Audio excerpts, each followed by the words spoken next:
Well, we now have a way that we've got to introduce every new podcast. That was, I feel like we've landed in Hollywood. That was brilliant, Andy. Andy, in very, very surreal surroundings for us on The Responsible Edge, you very kindly got us to come up to your studio here today and join us for an episode of The Responsible Edge. We really appreciate you giving up your time You're welcome. to get involved. Thank you for coming along.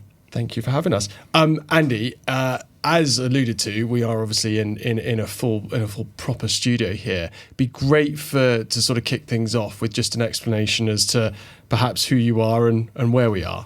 Yeah, so my name is Andy Land. I am the Global Head of Sustainability for the Focusrite Group. And for those that don't know it, we're not really a household name. The best way I can sum it up, which I often do when I'm at ESG events or trade shows or things, is you've definitely heard our products before. Pretty much everyone on the planet has, because you've heard some music or some audio, or you've heard a speaker somewhere. We cover... Now, I don't remember how many brands in the group. It's double digits, 14, 16. It's difficult to keep track. But we cover two divisions, basically. We've got content creation, which is people making music of some sort, and audio reproduction, which could be live sound at a gig, could be installed sound in a gym, or I think there's a nursery in Germany. I'm recalling a nursery in Germany that installed one of our sound systems. Seems like a high-end nursery. Okay, very but yeah, high-end. We crop up in all kinds of places, and we sell a lot of products, 400 things roughly, 400 distinct things.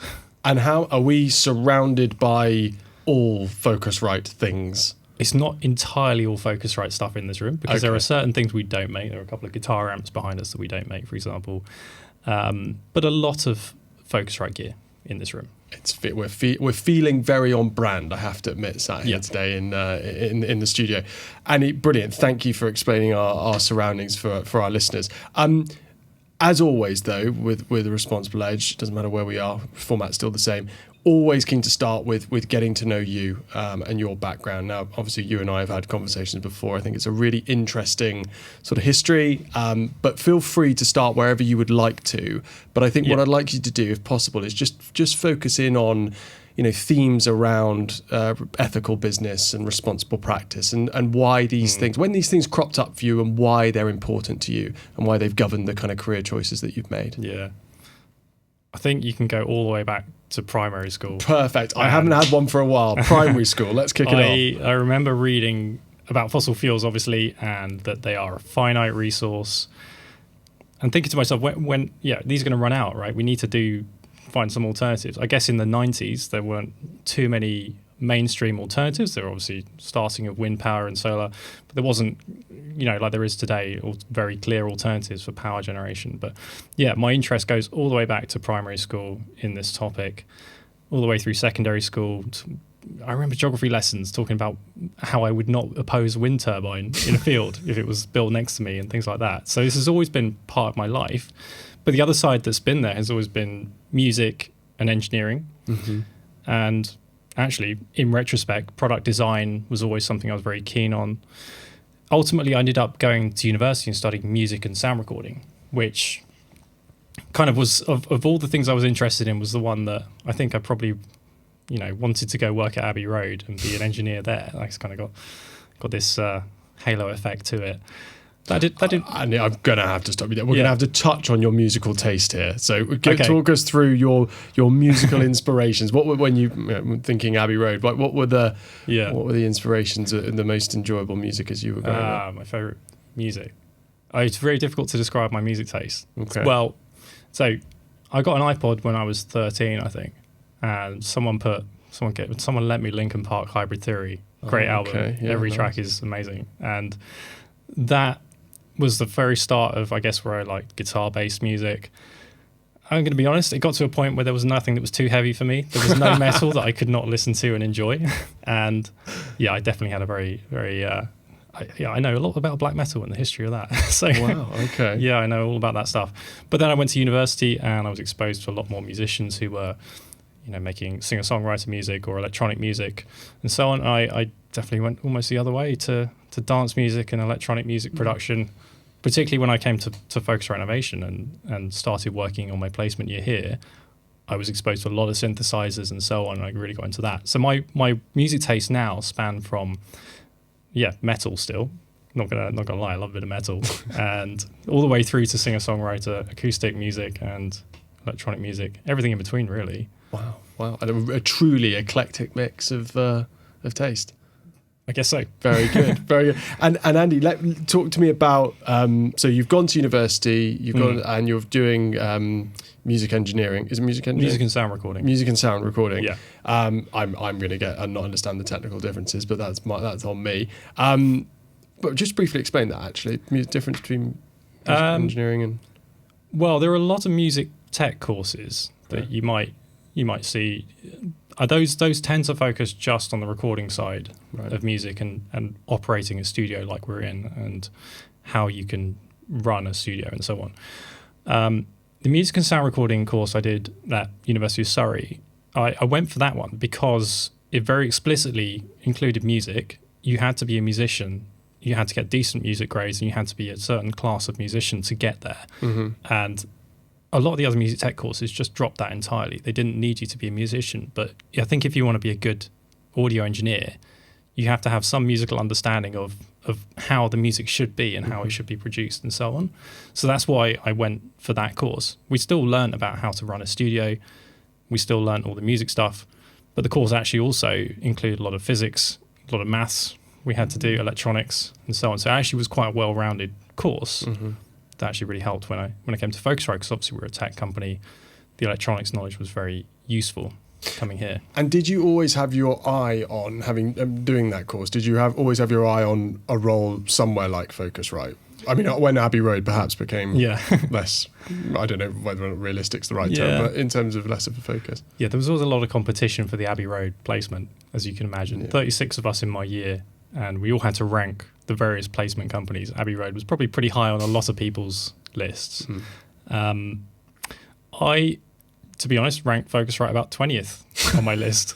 I was not kind of thinking, I hadn't really joined the dots between Focusrite, product design, electronics, and the stuff I used to really like, and compared to the studios and the kind of the draw of that. So I ranked all the studios at the top.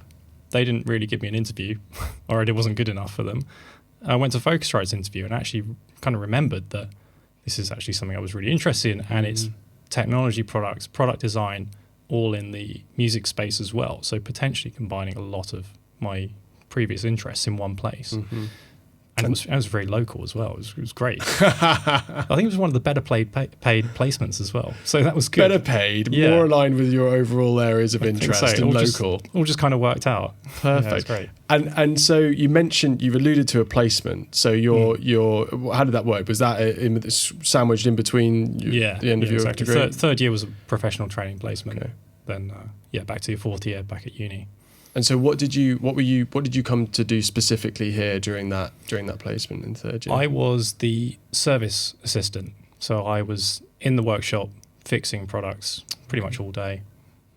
Okay, nice. And we've literally just been for lunch, haven't we? Yeah. In the canteen. And is it Paul? Paul's the chef. Paul's the chef in the canteen. But was Paul there at the very beginning? Paul was there from the start. He was there before me, cooking the lunch every day for us, and breakfast as well. You could go get some fried eggs in the morning. I have to admit, no, listeners will not be able to obviously see or engage with this, but to see the hilarious interlude between Andy and Paul in the canteen was quite something. You might use more colourful language. we're a Before Watershed show, perhaps the After Dark version. But Andy, okay, so you've come and you've done that year's placement, then you go back to uni, you finish off, and then obviously you'd made a good impression because you came straight back to Focusrite after you graduated. Yeah, I think it helped there was a job available as well. So I think previously when I was on placement, there was one full-time engineer and there was a placement. So there were only two people in service. When I came back, the company had grown to a point where they needed a third person in the team. So there was still the placement, there was still the other engineer, and I joined as the other full-time engineer. So yeah, it worked out quite nicely that there was a full-time job available. So at that point, there was another placement, there was another you essentially who came through. Another person from the year below, I guess, or 2 years below at that point. Very good, very good. And then just talk us through, because you right to say that you've been here for 12 years, haven't you? Which is that right? Well, yeah, I guess so. Is that 13 if you include the placement year, Oh, I guess. okay, Isn't it? not- But it not- goes back 14 years in total okay to 2010. okay. So 2010, right? And you started in the service department. Just talk us through your growth and development in terms of roles to where you are now. So I did the service engineer role for a couple of years, and then due to staff leaving, I ended up becoming the service team leader. That progressed to service manager, and at that point, I was in control of a team of 4 people, and starting to realize we were getting a lot of bubble wrap in, a lot of single-use plastic, a lot of tape, and trying to work out what we could do to reduce our very localized footprint in the one workshop that we had. So that progressed to the point where I was buying biodegradable bubble wrap and so on, things like that. And I heard rumors there was a green team starting, or some people were meeting to talk about recycling options or the food on sale in the canteen, or not for sale, it was free, but the food being served in the canteen and things like that, and just trying to look at these very localized, small scale, to be fair, initiatives. And my boss at the time joked to me, he said, Andy, there's this green team meeting starting. You should go along to that. You'll probably end up chairing it and that, ultimately snowballed into me getting a full-time job. We listed in 2014 on the London Stock Exchange. So we had this sort of very slowly, obviously at start, bubbling pressure from shareholders to make environmental disclosures and talk about what we're doing in this area. As we got bigger, we grew very quickly through the 2010s, and that pressure, I guess, started to reach a point where we were thinking, do we need someone to do this full time? There were a few mandatory things like SECRA reporting and ESOS that we had to start doing, and really it was getting to the point where it was crossing over into a full-time role, but we didn't have one yet. So it was up to me to ultimately make the case to the CEO that we needed to do this full-time with at least one person, and I was kind of presenting myself as the option there, having prevented a few thousand things going to landfill single-handedly in service over my time there. And out of interest, Andy, that was brilliantly sort of explained. And I always think it's interesting when you ask somebody to sort of capture 5-10 years into a nutshell, and you did that brilliantly. Just to take you back to the beginning, in terms of those decisions that you're making as that service team lead about biodegradable bubble wrap, etc. Wasn't instigated by somebody else requesting that you do so. That was you off your own back going, I recall my primary school lessons regarding fossil fuels and limited resources, etc. And I'm going to do something proactive about this. Yeah, absolutely. That was just on me. And I think around the time there, I was fundamentally sort of rediscovering this part of my life, which I'd left behind before I went to do music and engineering. And actually, I guess give a call out to the reason why I made that fundamental change was I think in 2014, Michael Mosley, who unfortunately now passed, made a documentary about the carbon footprint of food. And I think he's such a great communicator. Immediately when I learned the carbon footprint of beef, I haven't had any beef since then, which continues on to pork and lamb and a lot of the other ones. So that had kind of flipped a switch in me anyway, back in 2014. So I was then taking that immediately to work and trying to work out what I could do to reduce the plastic consumption and a lot of the other parts I had control of there, but it was very small scale back then. And what was it like then?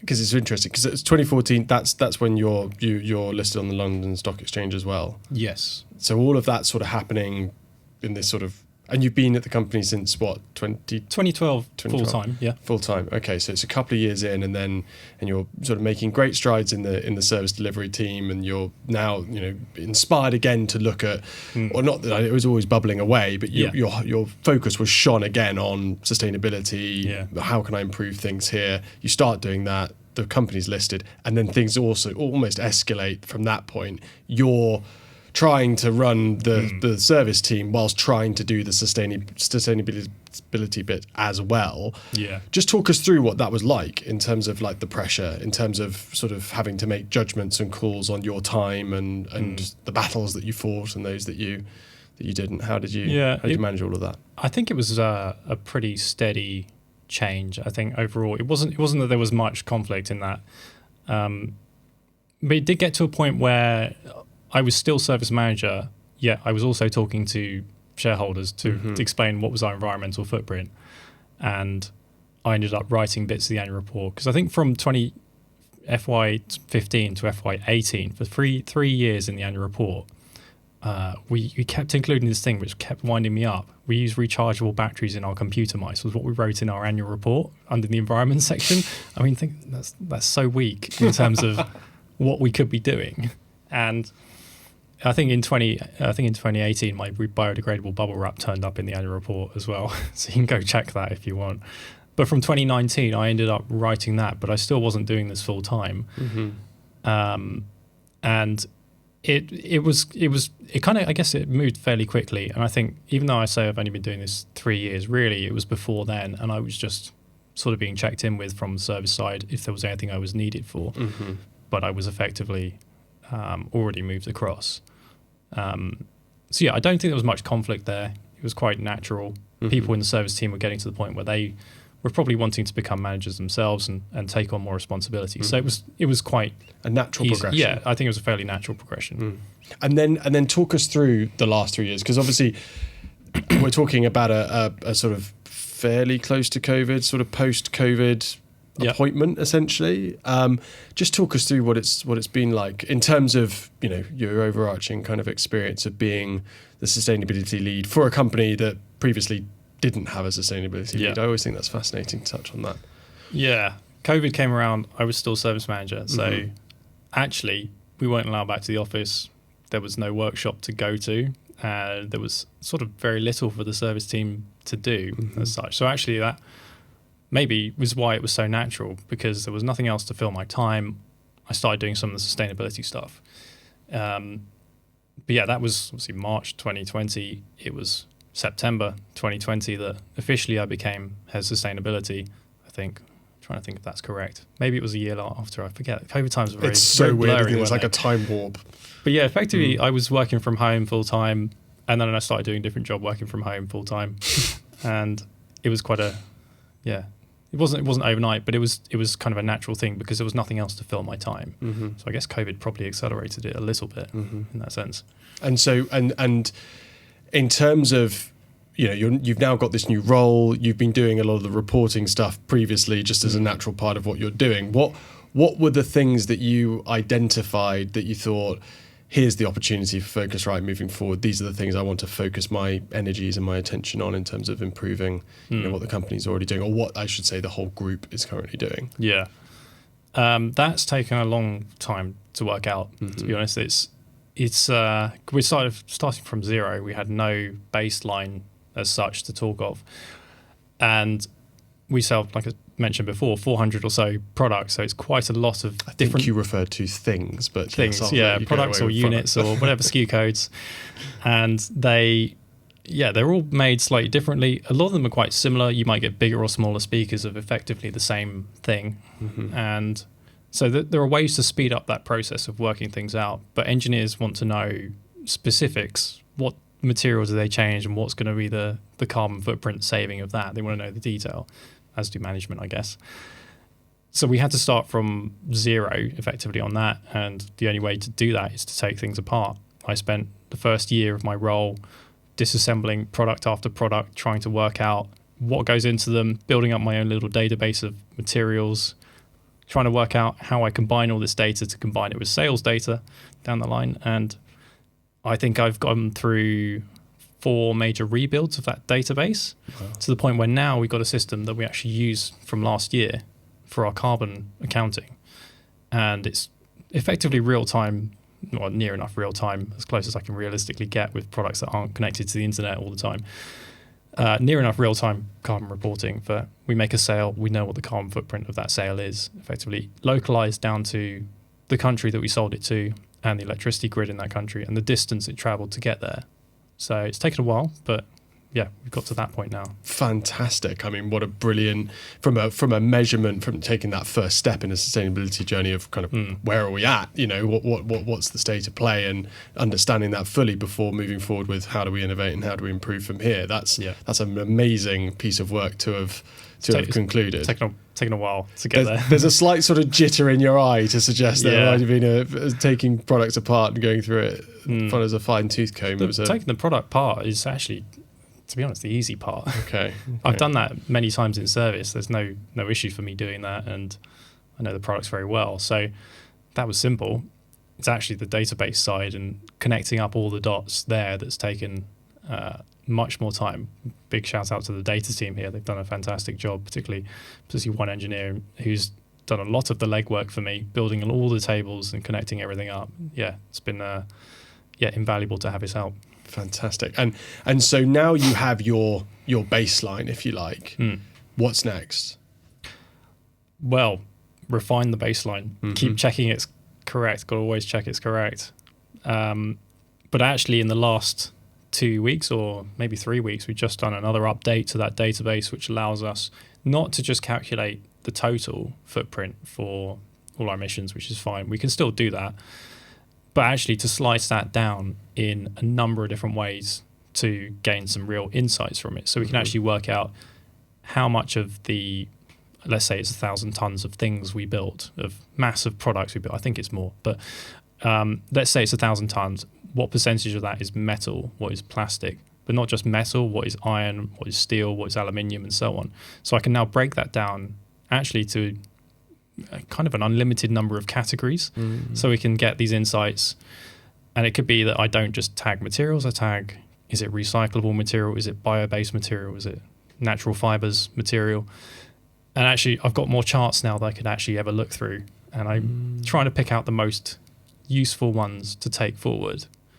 So yeah, we're making good progress with this stuff. And when you say the most useful ones to take forward, does that look like, I'm putting words in your mouth here, so feel free to jump in and say absolutely not, Charlie, but is that to identify those kind of low-hanging fruit opportunities where you think, actually, if we could change that for this, then look at the impact that could have upon the whole product, and therefore, et cetera, and then thinking about, well, how do I then build that business case to be able to take to other members of the team, CFOs, et cetera, in order to try and get things over the line?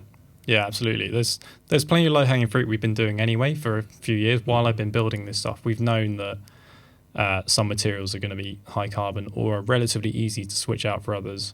There's lots of stuff like taking plastic out of the packaging that's not needed there that is just easy work to be done. So we've been keeping ourselves busy while I've been trying to quantify everything. But now we're at the point where we can really say, if we rather than just maybe taking a test product and trying to see if that can be switched to a different material, now looking at everything, and can we very quickly change every material to an alternative and quantify how effective that would be, taking into consideration the whole year's sales. Oh, wow. So yeah, it's a much more powerful place to be, to really prioritize what things are going to be the best things of those low-hanging fruit to tackle first. Wow. So it's a serious like modeling exercise essentially, and forecasting exercise. Exactly. Yeah, definitely. But it's awesome, Andy. I mean, it's absolutely fantastic. I'm wary that I've done the classic thing that I think I mentioned I'd probably do, which is basically go far more into you and your background of work at Focusrite. We will come back and talk about Focusrite, but as with every episode, really keen to initially get your take on the article that we shared with you before the show.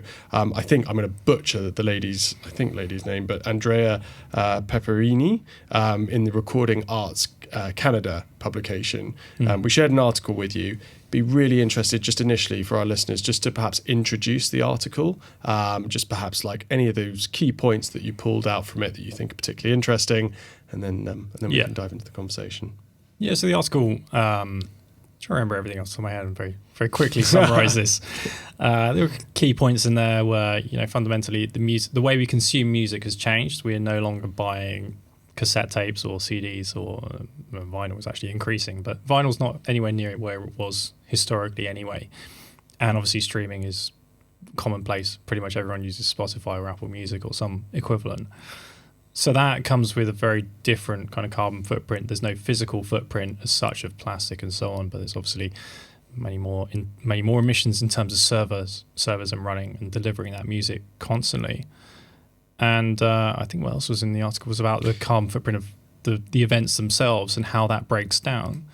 And that's something that we have an audio reproduction division that make the sound systems for events like Glastonbury. That pyramid stage is our sound system, and we know that we can very accurately quantify how much power it takes to deliver that sound for the Glastonbury weekend. But actually, the bigger footprint is everybody moving there to go to Glastonbury for the weekend in the first place. So, yeah, I think the article did include that kind of stuff, that audience travel is a particularly difficult one to tackle, whereas for a lot of other parts of the footprint of a music event, like electricity consumption for the sound system and everything, there are ways to decarbonize that, obviously, with renewable power becoming more readily available.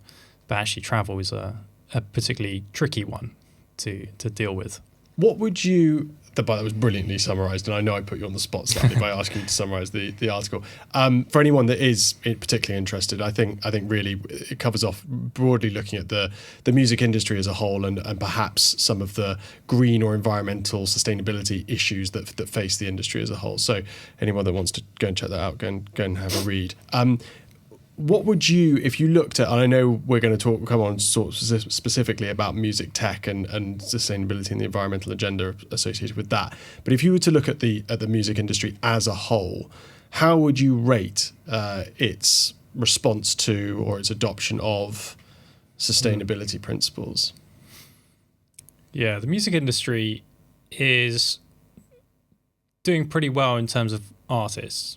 I think there could be more artists talking about this that probably do care about it but are maybe not willing to speak out. Mm-hmm.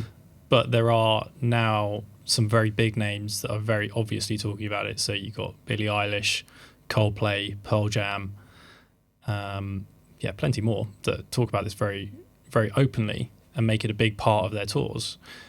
So they're good, like in terms of amplifying the message. And I think you're typical music fan or musician is going to be far more progressive on this as well. So I'd be surprised if the majority of musicians touring were kind of opposed to climate action fundamentally. So in terms of artists, they're doing pretty well, I think. And do you see there, you eloquently positioned the issue, one of the biggest issues the music industry is live music and the attendance or the travel incurred by people coming to watch that music or engage with it, fans. Is the role of the artist key in addressing that, i.e. they have the power to influence the behaviour of the people that are coming to watch their music? I think artists definitely have a lot of power in this by... if they said they're not going to perform if there's no renewable energy to the stage, then no show goes ahead. They got a reasonable amount of power there.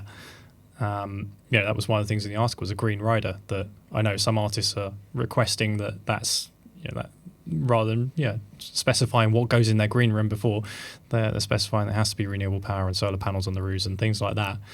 So that they do have a lot of power there, but I don't think necessarily every artist is, speaking out enough on this. Mm-hmm. I think some of them are maybe a little bit worried about what the impact might be if they do speak out about this. And maybe climate action is sort of being muddled with maybe other issues and thinking maybe you're getting into politics, but this isn't politics at all. But that is potentially an issue they're sort of worried to stray into. And on that point, regarding the power of artists to influence, what about some of these kind of media-based kind of claims of hypocrisy? Like, what's your take on the kind of impact and influence that has? Yeah, the media is, at times potentially not helpful with this stuff. It seems like climate change is almost becoming a political issue, which it's not. It's just a scientific fact of life now. But I think the reaction that media have to when an artist speaks out on this kind of thing is not always helpful. It's I think I'm recalling the 1975, or maybe it was a band like that. They did a tour and they started speaking about the environmental impact of what they're doing.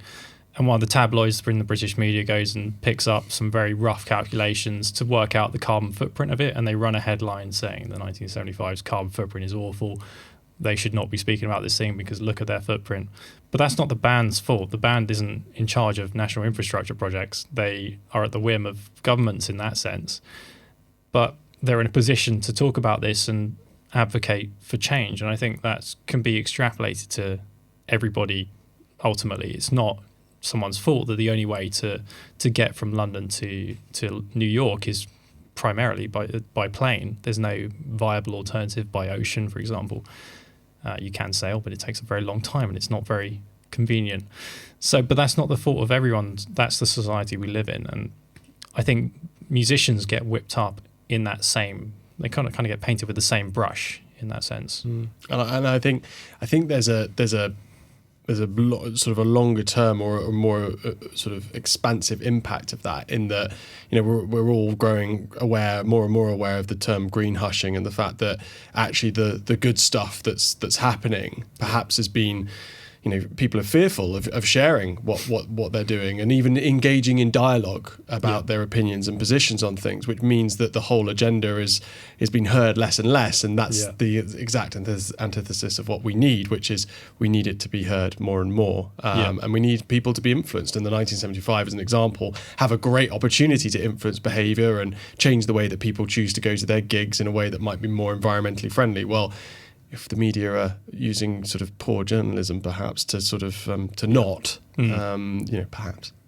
to not actually present the true facts of the situation, then that can be an unavoided or an avoidable consequence. Yeah, it's definitely an issue, and I try and make it very clear in terms of what we're doing at Focusrite, but I know that some of our peers in the industry are not talking about everything they're doing. Some of them are doing much more than their public profiles might suggest on their websites.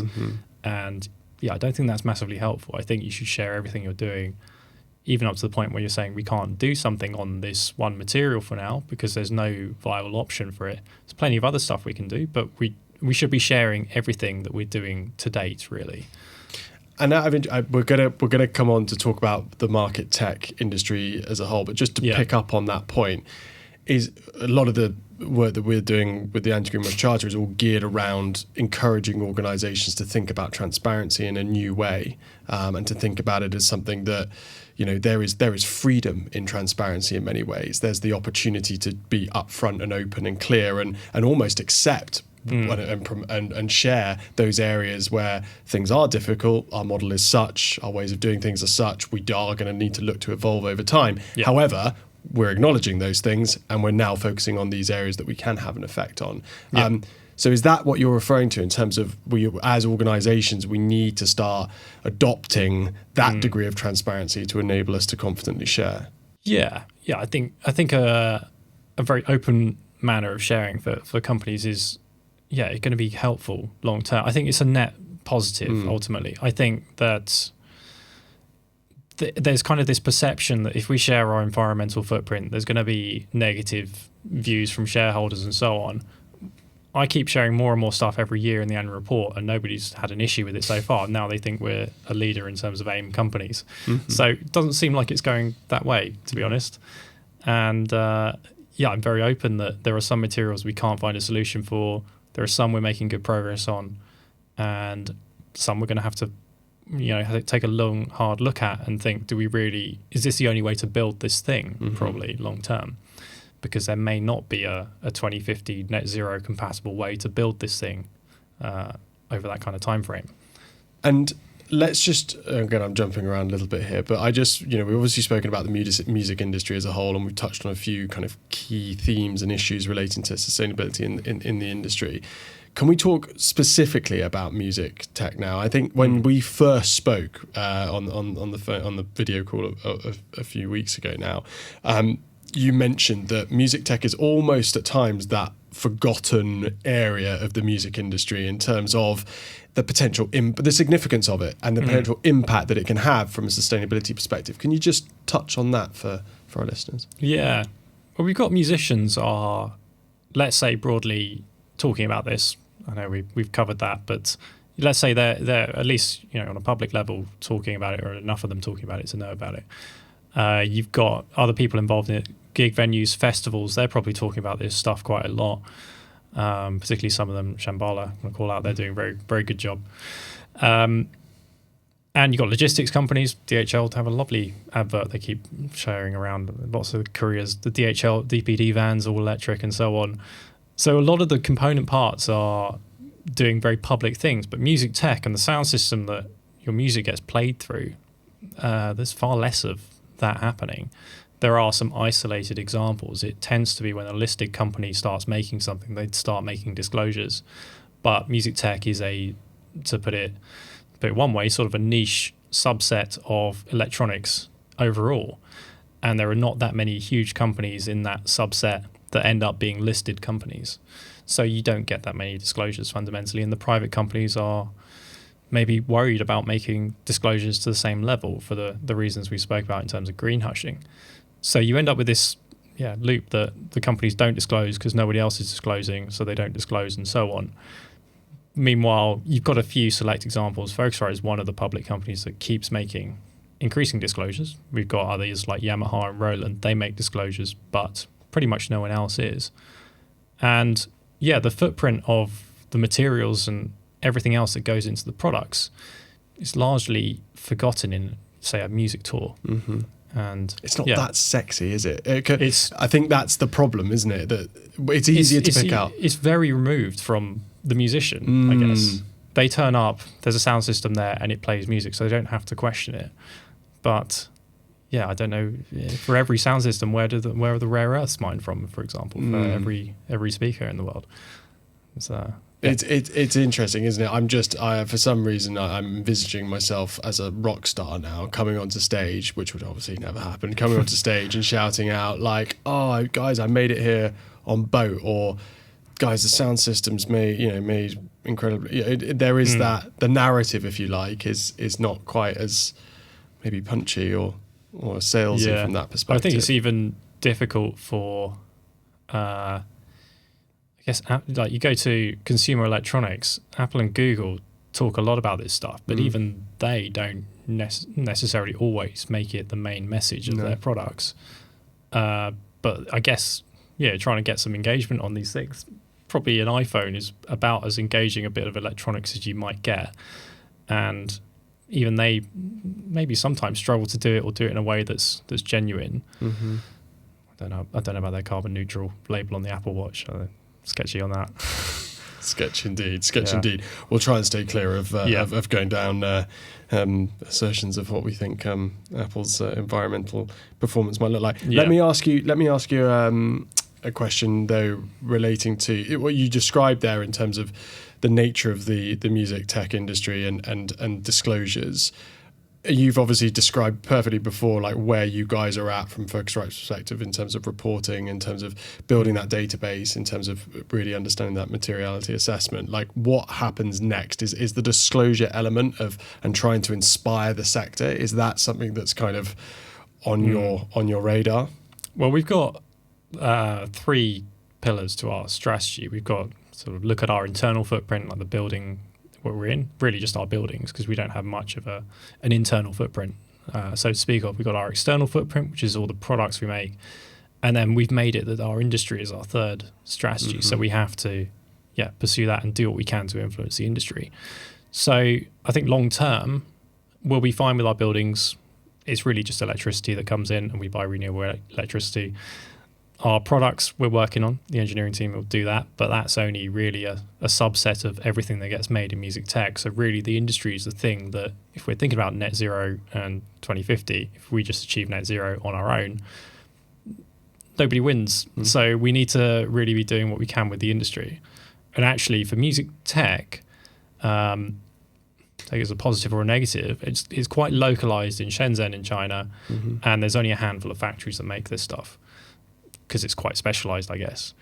And actually, if we go to that factory and we get them using recycled plastic or recycled aluminium, hopefully in the future, and we can get them to shift that as the default for all their other customers, maybe we can start to move the dial and really multiply up the impacts that we're doing here on our, I guess in grand scheme, relatively small number of things that we build, and multiply that up to the whole music tech industry, or potentially even beyond.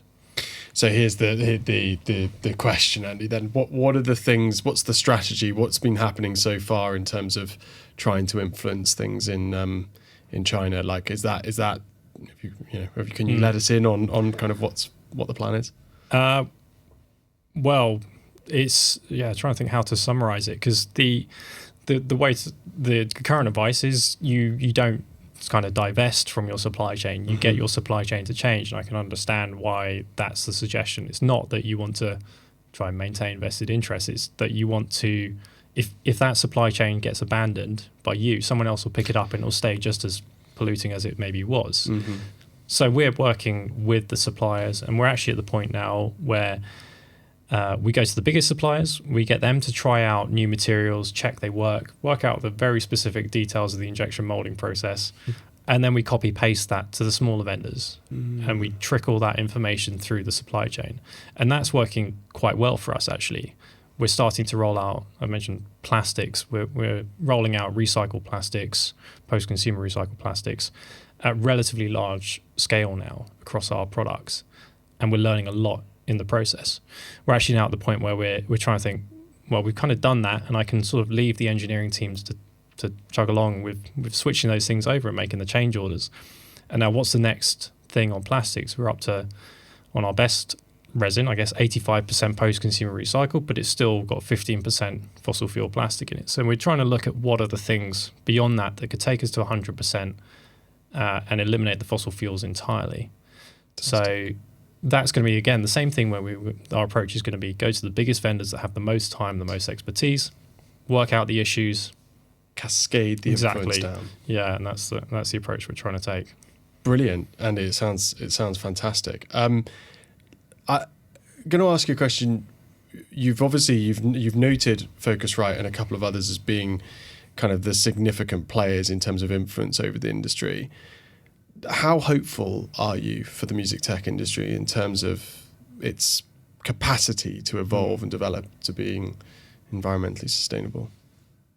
Well, from our own footprint, if I just assume we do nothing, which is what I'm at the early stages trying to work out, if we did nothing, how much would it come down by? And probably at least 50% would go from just power consumption of the products in 2050 if electricity hits net zero. There'll be some knock-on effects from that as well to some of the raw materials. So maybe 15, 20% extra goes. So we're left with sort of a third, let's say, of the footprint that's really difficult to get rid of. And most music tech companies will be in a similar position. So they will decarbonize by proxy, as it were. But there needs to be solutions for that remaining 15, 20% or whatever's left to get down to the net zero, 10% left compared to your baseline if we're taking the science-based targets approach. And I can see that some of the companies some of my peers are trying to do that stuff. Some of the other bigger companies, they have now got full-time sustainability people. And when I started, it was only me and one other guy in Germany who were doing this globally in the music tech sector. There were only two of us. I didn't know he existed, so when I found him, I went and had a chat. And this is in 2021? Yeah. So very recent that even more than two people exist in this entire industry doing this job. And this perfect. There must have been people in Japan at Yamaha, but I don't know them, to be honest. And let me, because that segues perfectly into, you set up or you run, don't you, an industry leading group, don't you, on green music tech? Green music tech. Just explain that a bit. So very early on when I started this, I was kind of looking for peers. Like I said, that guy in Germany, I happened to come across him at an online version of a trade show back in COVID times. Okay, nice. Oh God, not like the COVID parties we all tried to have. Yeah, imagine that just for an industry networking thing. Oh. Yeah, that thing. Anyway. Joy of George, go on. But yeah, we started talking actually with someone who was at Focusrite before, went and left. Now he's come back, actually. He's back here again. So I had a chat with him, and I said, why don't we try and form some kind of working group to help gather up the people. And that's continued. We just keep gathering up people who are interested in this stuff. All we've got is a Slack channel, effectively. We've not tried to make it very complex. We just add people to the Slack channel and then have an open forum there.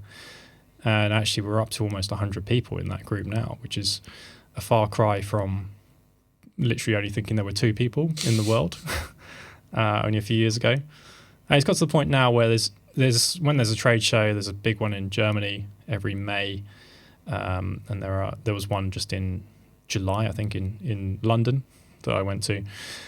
And when there's one of those trade shows, there's a number of us there now, so we can actually meet in person and actually have real conversations about this. So it's starting to gain some traction. I think it's still 100 people's not enough, and not all of those are doing this job full time. There's still only a handful of us doing it full time, but there's starting to be this, similar to the vendors, in that I've built this database. I know how to take products and know roughly what the thing is. I'm sharing that information, how you do it, with Audiotonics Group or Native Instruments, some of our peers. So trying to get them to do the same thing and ultimately decarbonize. How does it, you mentioned that third pillar for Focusrite being industry. Yeah. How does it feel, or how does it sit with, sharing, for example, the database work that you've done, that you've put a lot of effort and energy into, and then potentially sharing that with yes, a peer, but ultimately potentially a competitor? Is it just, no, that's just part of our kind of open source approach to this, that we just think it's so important the whole collective needs to move forward? Just touch upon pretty much that.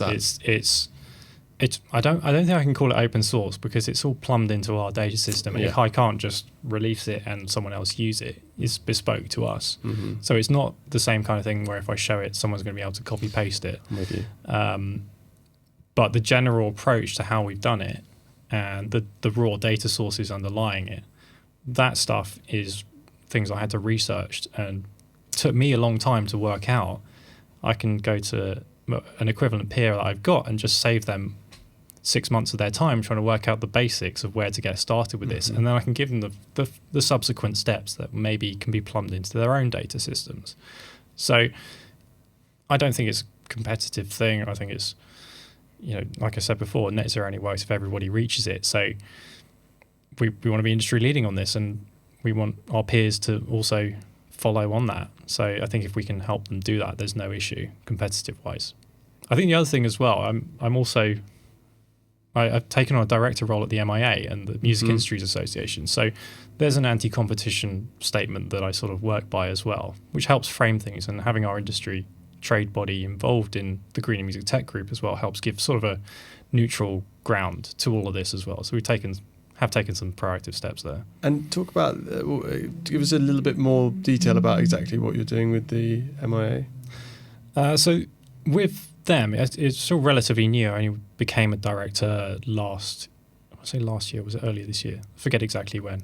Period of time ago. Relatively recently. Okay. And one of the early things I'm actually starting to look at is taking some of the big net zero planning stuff that I've done at Focusrite, and can I copy paste that, extrapolate it out for the whole UK music industry, which includes a lot of retailers, a lot of shops, education, and so on.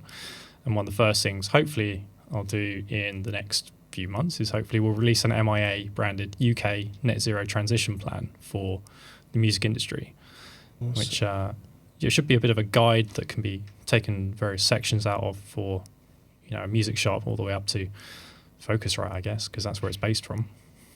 Andy, that's awesome. That I have on just no question. Just that's absolutely fantastic to hear. Let me ask you. I want to ask you a slightly broader question. Where I think we've touched upon quite a lot of Focusrite related initiatives. Is there anything else regarding what you guys are doing that you think our listeners should be aware of, would be inspired by, or have we kind of covered everything? We've touched on a lot. We have covered quite a lot of stuff. I think the LCA database, the Lifecycle Assessment database, is so fundamental to everything we're doing that's really helped kickstart it. And I think the stuff now that we're starting to look at is, I have mentioned plastics a lot and switching stuff over, and that I leave the engineering teams to just get on with that. We're actually now looking at what's the next generation of initiatives, as it were. What's the second version of this sustainability stuff? And that's where we're not just taking one material, swapping it out for another, and just shipping the product as usual. It's, can we start to change the design of the product so it's either really easy to recycle at the end of life, or does it use less material? Are we building the thing fundamentally differently? And that's going to be a very exciting area. There are a lot of things that we make that are very heavy. So can you reduce the weight of those? And does that, maybe you start with one product, but can you take something on a very heavy product and apply it to sort of medium weight product, or even the lightweight products already, get them even lighter, and your shipping footprint goes down. So there's stuff on the way that we're looking at, and it becomes a bit more difficult to benchmark, but it's the stuff that we really need to be doing. We're starting to look at now, and that's going to sort of entertain me for the next few years, I guess. I mean, I would almost, in my mind, and maybe oversimplify this, but it's almost that's where we're getting towards the true innovation. How do we fundamentally rethink the way that we produce this product? We don't, not just switching out materials, etc. Really interesting. And I'm going to ask a couple more questions. One, I think hearing about your work at the MIA, hearing about the Green Music Tech Group, you're clearly somebody who goes beyond. This isn't just a 9-to-5 job here that you're working for Focusrite and happen to have had inspiration from young years about music and about sustainability, but actually this is just something that's sort of coming out in all aspects of things that you're getting involved in, etc. If you were to advise, or you were to speak to somebody else who was in a company who had previously not had a sustainability lead, and they had identified that person as being somebody to take on that role, trying to think more generally, I think, than specifically looking at music tech, but what would your sort of number one bits of advice for that person be in terms of how they approach their role? I think the number one bit of advice is ensure you got the CEO and the CFO bought in straight away. It's a very common theme that a lot of people bring out, but unless you've got that top level buy-in to essentially give credibility to the things you're going to suggest down the line, you're going to really struggle. And I was very early on, I was very keen to get the CEO explicitly to put his name on a quote, I guess, which helped. It went on the website, and there's a quote saying we want to be environmental sustainability leaders in our industry. It's got his name on it. So that was one of the first actions. That was one of the first things. Get it written down in. I don't think I explicitly wanted that to happen, but that happened, and it was very useful. So I think I learned it that way around. Okay. And I report to the CFO, which is very helpful as well. To if anything has any costs, I can bring it up on a weekly basis, so I can keep reminding things there. So it's getting that top level buy-in is absolutely essential to get started. I love that. I mean, for in terms of two real practical considerations, get yourself into that CEO's office space, get them giving you a quote about their commitment to environmental sustainability, and then head over to the CFO and keep a very, very close working relationship with them. Yeah. Perfect. Love that. Yeah. Andy, can you believe we've gone way beyond our normal schedule of 45 minutes, but I think it's been a particularly interesting conversation that we've had. I hope you've enjoyed it. Always finish each show with the magic wand question. So if we were to hand you a magic wand and you could change one thing about the corporate world this instant, what would it be? Yeah, I've been thinking about this. Renewable energy would be great, but that's going to happen anyway. I think I could say carbon taxes would be great, but that's probably going to happen anyway. I think coming up with a better way to do reporting that is more specialized and actually allows you to tell the story rather than just being framed for the very biggest company in every company would be great. The CDP, for example, we've done our disclosure. I exported it to Word. Guess how many pages that was? You did say you were going to ask me to guess, and I can't even fathom the number. It's going to be a big number. Guess a big number. You can guess the words if you want as well. That's an even bigger number. Like 250 pages. It's 1,411 pages long. And for us, 550 people, do we need to fill out that many pages of data to tell our story? The story's lost in that kind of thing. Completely. So I think we need to come up with a better way to allow companies to tell their own story that is, genuinely specific to them. And I think IFRS, I'm a little bit worried about IFRS in that it's going to potentially take over up to 80 pages of the annual report, I've heard. And you have to print every single thing written out all the time. Yeah, we've seen a few examples recently that have just been so disproportionate in terms of what's required and what's included compared to perhaps other elements of these statements. Andy, I think that's a really good suggestion. For any magical beings out there that have access to magic wands, I think we should take Andy's suggestion on board and we should get that one implemented. Yeah. Andy, thank you so much for joining us today. That was a really interesting conversation. I feel like I learned a lot about, a lot about the music industry and a lot about music tech. But I think even more specific, I think your narrative around, the journey that you've been on to influence things the way that you have, not just within Focusrite, but looking more broadly at the industry, I think is really genuinely inspiring for anybody out there that's taking on a similar gig. So thank you very much for sharing that story with us. Thanks very much. It's been great. Thank you.